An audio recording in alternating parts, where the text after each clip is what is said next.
권사님 한 주간 잘 지내셨어요? 신구약 성경이 모두 66권인데요. 이 66권 어느 성경 부분 예외 없이 모든 부분들에는 우리를 향하신 하나님의 사랑이 얼마나 큰지, 또 예수님의 사랑의 마음이 얼마나 큰지, 이런 것들이 잘 기록되어 있습니다. 오늘 함께 나누어 보려고 선택한 누가복음 말씀 15장 1절에서 7절, 이 말씀 속에도 우리를 향한 예수님의 마음이 잘 표현되어 있습니다. 우리 예수님이 우리를 향해서 가지고 계시는 마음이 어떤 마음일까? 굉장히 다양하게 많겠지만은 오늘 세 가지를 함께 나누어 보려고 합니다. 먼저 우리를 향한 예수님의 마음, 그것은 어떤 것일까요? 묻는다면은 먼저 이렇게 한번 대답해 볼 수 있겠습니다. 예수님은 우리가 어떤 모습으로 또 어떤 상황 아래에 놓여 있든지 간에 어떤 상황과는 상관없이 언제나 우리를 반가이 맞이해 주시고 초청해 주시는 그런 사랑의 주님이십니다. 보통 우리는 어떤 기대에 걸맞는 성과를 만들어내는 사람들, 그런 사람들을 좋아하죠. 능력자들, 그런 사람들을 우대합니다. 가정에서도, 학교에서도, 직장에서도, 또는 어떤 사교 모임에 있어서도 어떤 능력을 발휘할 수 있는 사람, 무언가 그 공동체가 작건 크건 상관없이 기여할 수 있는 사람, 그래서 주어진 일에도 아주 능숙하게 잘 해내고 결과물도 좋게 만들어내는 사람, 그런 사람들을 반갑게 맞이하고 아주 우대하는 그런 경향이 있죠. 반면에 기대 수치만큼 무언가를 만들어내지 못하는 사람, 결과물을 만들어내지 못하는 사람은 조금 이렇게 부담스러워하죠. 같이 있는 거를 불편스러워하고, 괜히 같이 있으면은 나까지 힘들어지는 때도 있으니까 그런 사람들은 상당히 부담스러워하고 조금 이제 멀리하는 경향성이 있죠. 특히나 개인적인 관계에서 그렇지만은 어떤 사업체를 운영하는 분이다라고 했을 때 그 사업체가 자그마한 걸 수도 있고 큰 것일 수도 있고 경우는 조금 다르겠지만은 그 사업체에 고용된 직원이 능률을 발휘해 가지고 생산성 있게 일을 잘하면은 그 사람은 당연히 우대해 줘야 되죠.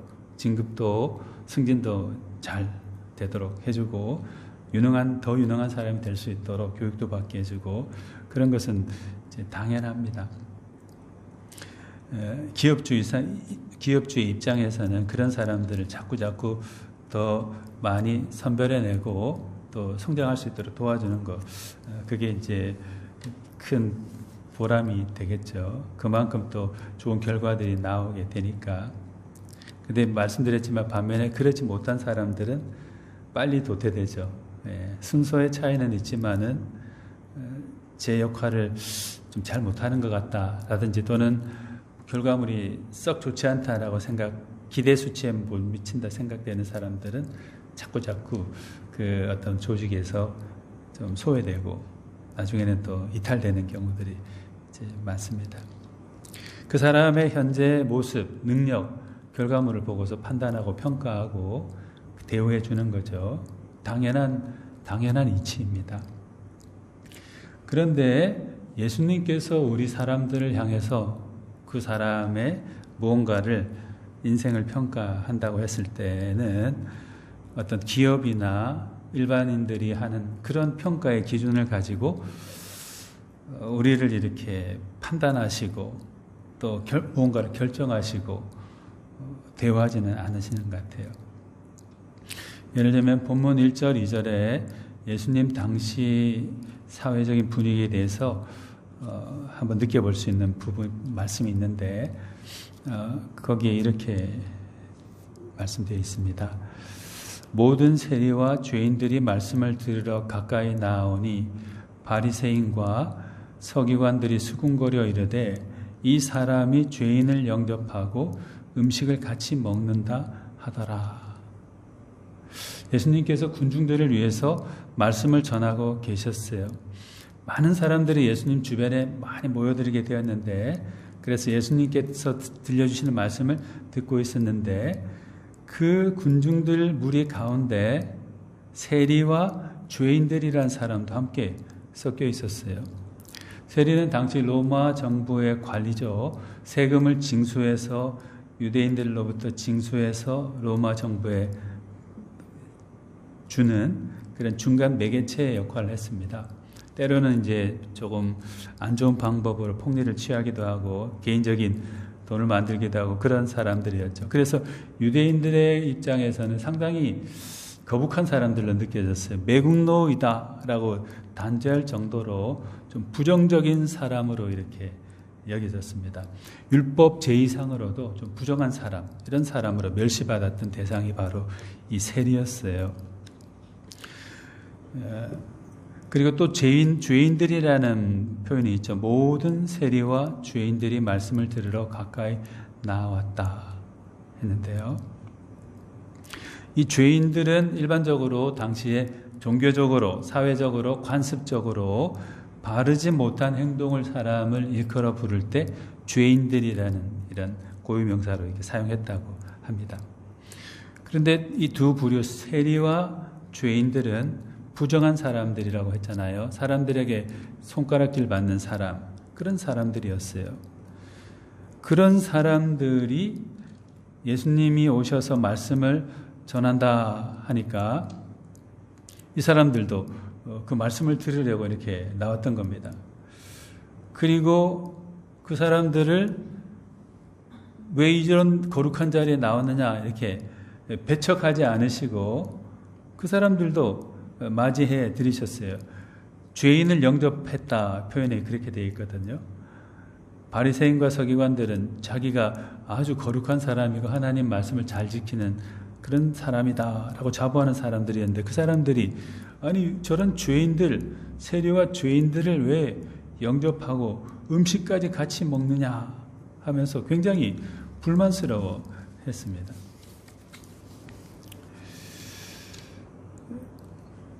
못마땅했던 거죠. 그런데 예수님은 어떻게 하셨죠? 예수님은 그 사람들이 다가오자 그 사람들을 다 영접하셨어요. 모든 세리와 죄인들이 말씀을 들으러 가까이 나왔고 음식까지도 같이 나누어 먹을 수 있도록 예수님께서 배려해 주셨던 것입니다. 이게 우리 주님의 우리를 향한 사랑의 모습이죠. 사람들은 겉모습이나 결과만을 가지고 그 사람을 판단하고 정죄하고 같이 상종해서는 안 될 사람, 멀리해야만 하는 사람으로 정해버리고 맙니다. 그런데 예수님은 그 사람의 현재 모습이 어떻든지 또는 현재를 만들어낸 과거로부터 걸어온 그 길의 시간이 내용이 어떻든지 상관없이 그 사람 자체를 그냥 아무 상관없이 조건 없이 맞아들이는 거죠. 두 부류의 사람들 아까 말씀드렸잖아요. 세리, 죄인들. 그런 사람 예수님도 영접했다고 그랬죠. 그런 부류에 있는 사람들이 성경에 어떤 게 있을까요? 한번 떠올려 보니까 이런 사람들이 있었어요. 세리, 금방 말씀드렸죠.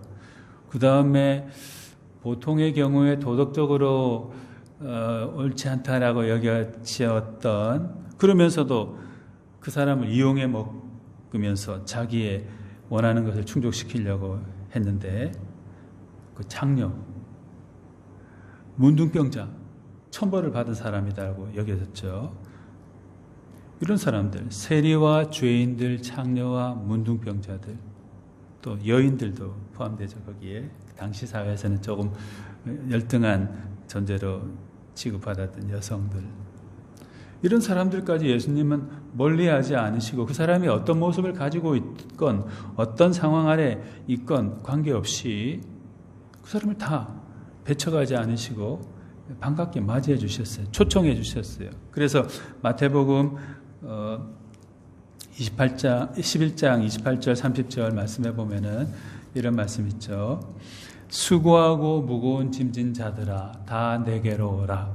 내가 너희를 쉬게 하리라. 나는 마음이 온유하고 겸손하니 나의 멍에를 메고 나에게 배우라.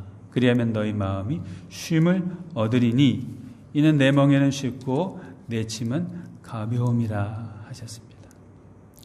부담 안 되는 사람, 껄끄럽지 않은 사람, 편안함을 주는 사람만 다 나에게로 오너라. 이렇게 말씀하지 않으셨어요. 정반대죠. 수고하고 수고에 찌들은 사람, 삶의 짐이 너무나도 무겁고 무거운 사람들, 그런 사람이 있으면 다 나에게로 오라. 예수님께서 그렇게 말씀해 주셨습니다. 우리하고는 너무나 다르죠. 부담되는 사람은 좀 멀리 했으면 좋겠고 손해를 끼칠 것 같으면은 멀리하고 싶은데 주님은 그런 사람들과 다 내게로 오라. 한 사람도 예외 없이 다 내게로 오라 이렇게 말씀하셨죠. 우리를 향한 예수님의 마음이 바로 이렇습니다. 다른 사람이 눈치채지 못하던 우리는 크고 작은 삶의 짐을 가지고 살아가고 있는데 또 못난 부분도 가지고 있는데 사람들은 그런 우리의 짐을 보고 부담스러워하고 못난 부분을 보고 정죄하고 판단하고 도태되어야 된다 이렇게 생각하기도 하지만 우리 주님은 그렇게 말씀하지 않으셨습니다. 수고하고 무거운 짐이 있거든 다 그대로 가지고 나에게 오라. 내가 너희에게 쉼을 주겠다. 쉬게 하리라. 이렇게 말씀하셨죠. 우리가 어떤 모습으로 있든지 어떤 상황 하에 놓여 있든지 상관없이 누가 뭐라든지 상관없이 주님은 우리를 맞이해 주시고 사랑으로 품어주시는 분입니다. 우리를 향한 예수님의 그 사랑의 마음 그것을 다시 한번 새기면서 감사함으로 살고 어렵고 힘든 가운데서도 용기를 내고 살아가는 우리가 되면 좋겠습니다. 우리를 향한 예수님의 마음, 그 마음은 또 어떤 것일까요? 예수님은 성경의 표현 그대로 잃은 양 한 마리까지도 또는 잃은 양 한 마리와도 같은 우리까지도 끝까지 잃어버린 채로 놓아두지 않기를 원하시고 잃어버린 자리에서 되돌아와 주님의 사랑 안에 다시 안기기를 간절히 바라시죠. 온 마음과 힘을 다해서 그 사랑의 일을 성취하시기 위해서 과거로부터 현재까지 또 세상 끝날까지 주님은 일해 가십니다. 그것이 우리를 향한 예수님의 마음이죠. 어릴 때 친구들하고 숨바꼭질도 하고 또 총싸움도 하고 여러 가지 많은 게임 하잖아요. 근데 게임을 할 때 유독 팀으로 경기할 때 이 편에도 들어갈 수 없도록 사람들이 눈치를 주고 이 편에도 들어갈 수 없도록 사람들이 눈치를 주는 받는 사람들이 친구들이 있었어요. 양쪽 팀 다 원하지 않는 거죠. 왜냐하면 걔가 들어오면은 우리 팀의 전력이 약화돼가지고 말썽을 일으켜가지고 게임에 질 수도 있으니까 가능하면은 같은 편 안 되려고 거부하는 또 거부당하는 그런 친구들이 가끔 있었습니다. 쟤 너희 편 해라, 너희 데려가라 이렇게 하면서 이제 노골적으로 반대 의사를 이제 표현하죠.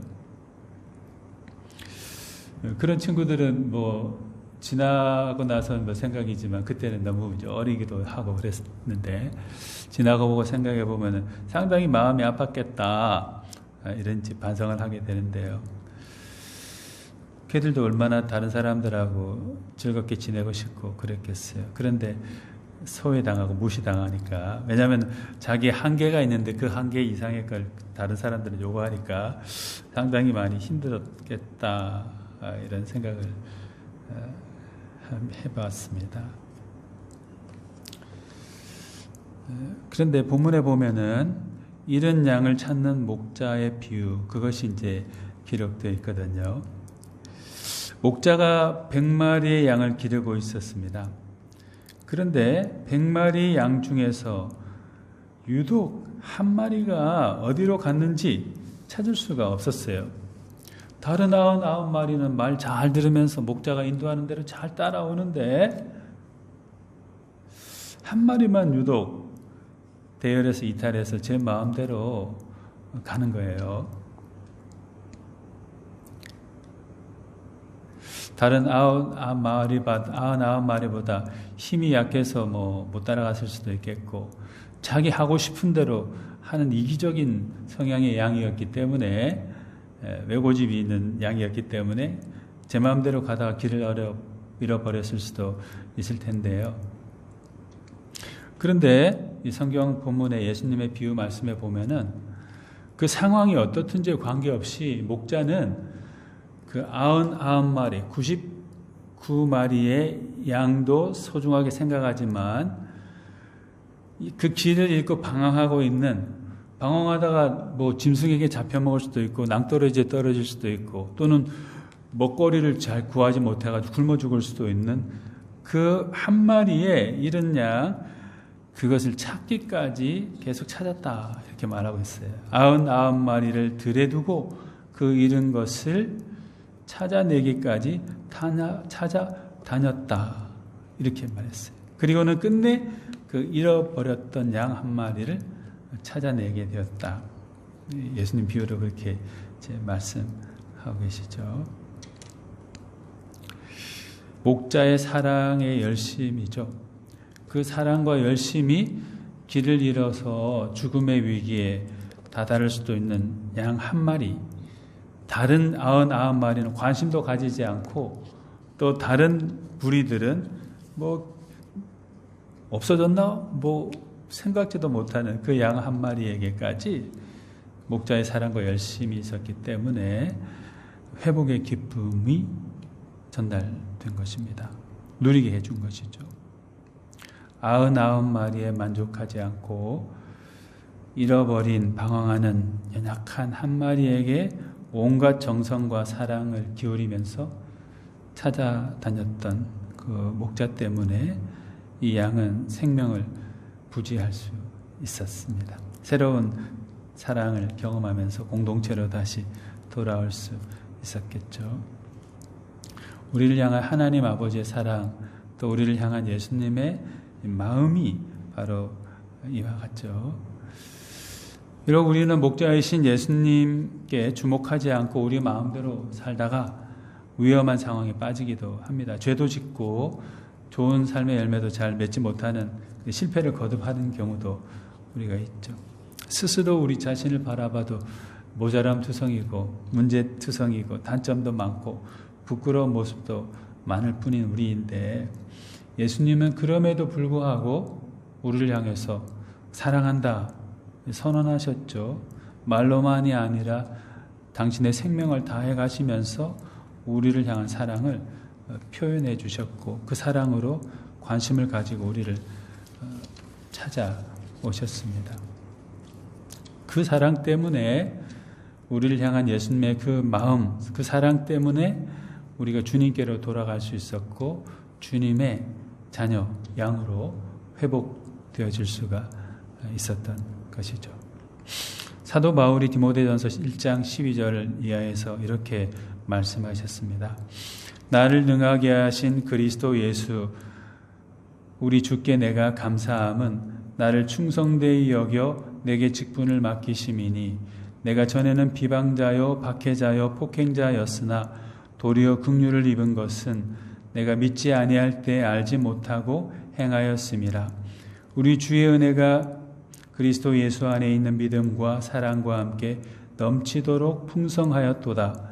미쁘다 모든 사람들이 받을 만한 이 말이여 그리스도 예수께서 죄인을 구원하시려고 세상에 임하셨다 하였도다.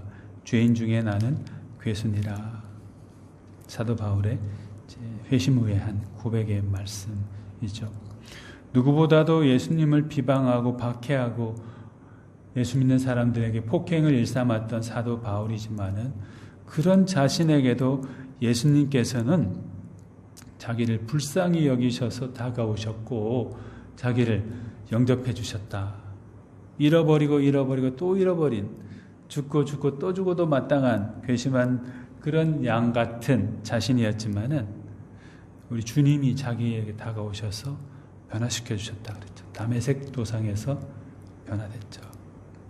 죄인 중에 괴수일 뿐인 나를 주님이 다시 회복시켜 주셨다. 이렇게 말씀하셨습니다. 여러분, 때로 우리가 믿음 생활하면서도 사도 바울처럼 또는 사도 바울과 우리 같은 사람하고 비교할 수 없지만 주님의 마음을 아프게 하고 길 잃은 양이 되어서 방황할 때가 있습니다. 그럴 때에도 주님은 우리가 보이지 않는 곳에서 우리를 살펴보고 계시고 우리 잘못 가는 길도 막아주시고 바른 길로 갈 수 있도록 사랑의 손으로 보이지 않는 그 사랑의 손으로 이끌어 주시고 우리를 항상 보호해 주시고 인도해 주시는 그런 사랑의 주님이십니다. 잘못된 길을 걸어가고 있지만 저버리지 않으시고 우리를 끝까지 붙들어 주시고 바른 길로 다시 회복되어서 주님의 사랑의 울타리 안에 살도록 해주시는 우리 예수님, 그 예수님이 바로 우리 주님입니다. 그 주님이 이런 양된 우리를 과거로부터 현재에 이르기까지 항상 보살펴 주고 계십니다. 그 주님을 느끼기를 바라고 그 주님을 주목하고 주님의 이끄심을 따라 살아가는 신실한 그런 우리가 되면 좋겠습니다.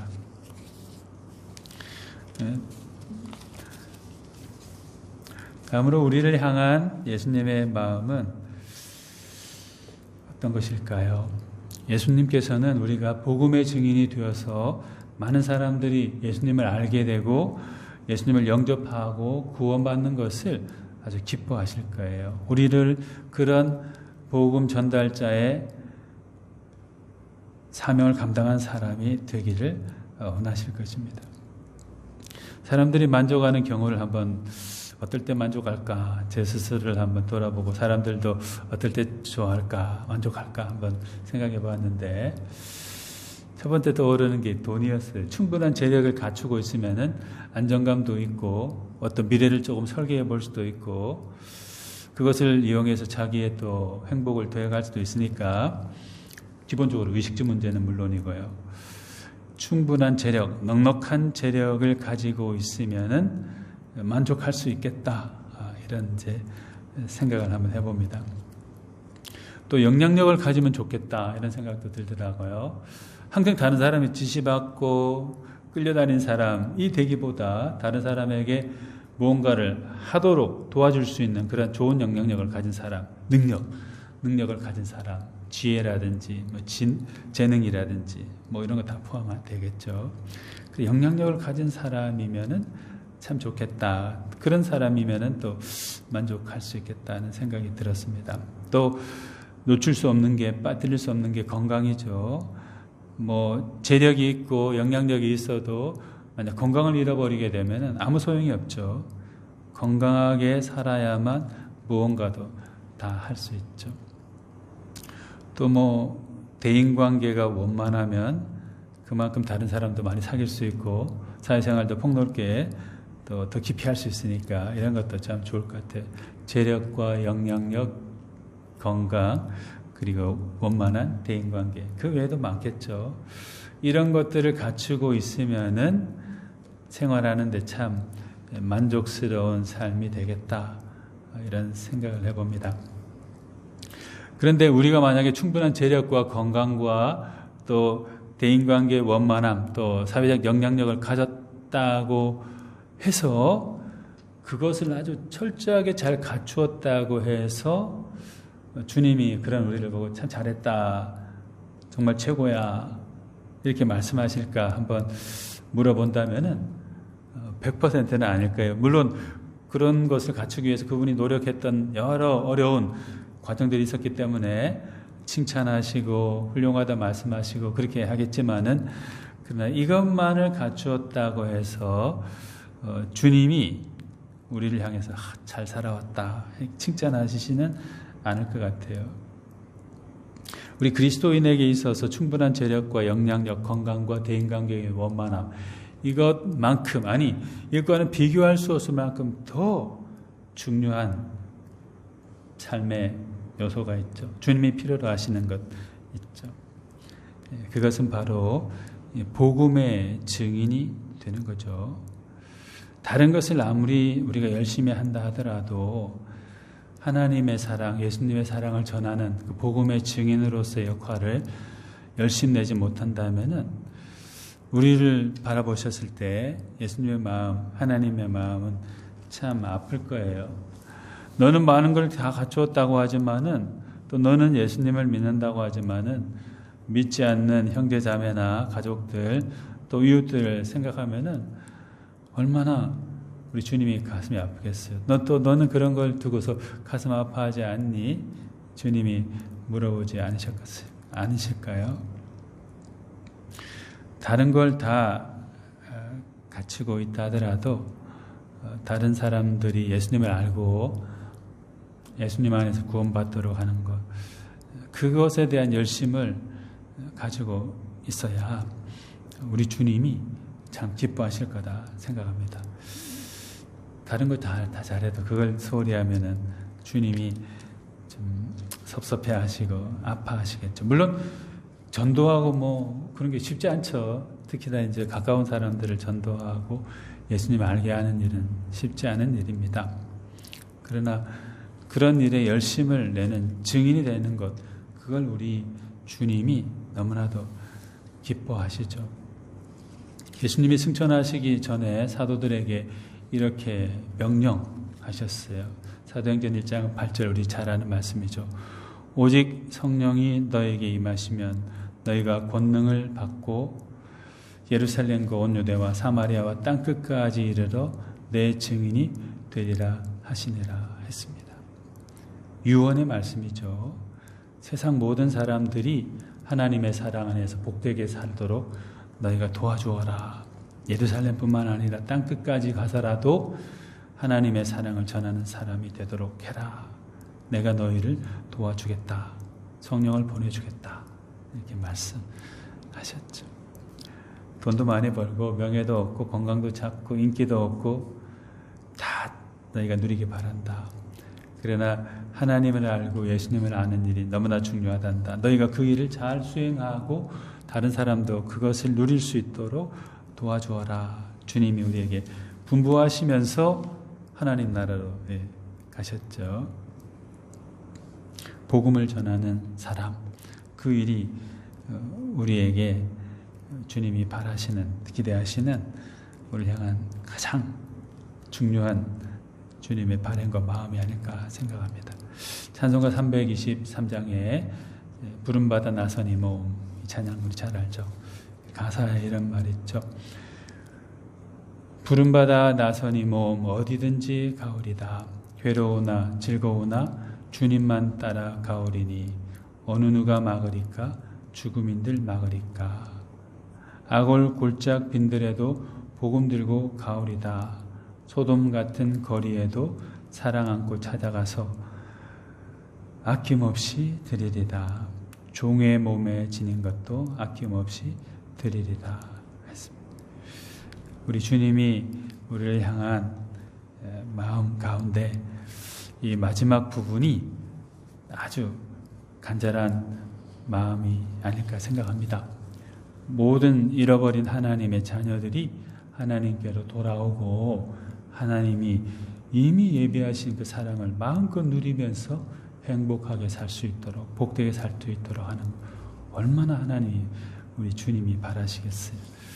그 일을 우리가 잘 사명으로 받아들이고 수행해 나가서 사랑하는 가족들과 이웃들의, 세상 모든 사람들이 하나님의 자녀가 되는, 또 하나님 주시는 위로와 소망으로 살아가도록 하는 그런 일을 앞당기는 우리가 되면 좋겠습니다.